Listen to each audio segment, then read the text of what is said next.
Matagal bago nasundan ulit tong episode na 'to for over 2 hours. Episode 8 na ang Lonya o 2 o Kubamba Amazonas Sperm. Ito yung beans na gamitin natin. Ayan.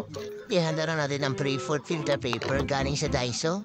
At salamat pala kay Sir Fort na nagbigay ng 3D dripper, coffee dripper. Salamat sa iyo, sir. Ihanda na natin ang beans na gagamitin. Suwatin natin to 10 grams lang para syempre hindi agad maubos.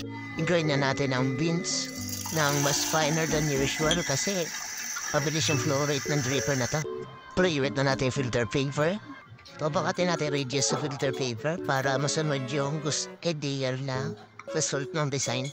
Lagay na natin yung grind beans sa filter paper. Iwagay tayo ng din sa coffee bed para mabilis kumalit yung tubig sa coffee bed. Simulan natin ang first pour, blooming 40 ml. Second pour naman, 110 ml. Total of 150 ml.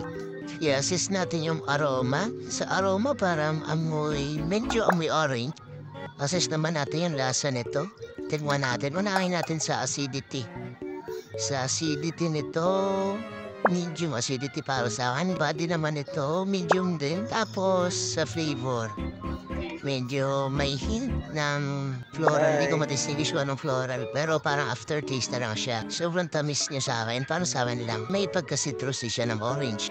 Yun lang, maraming salamat.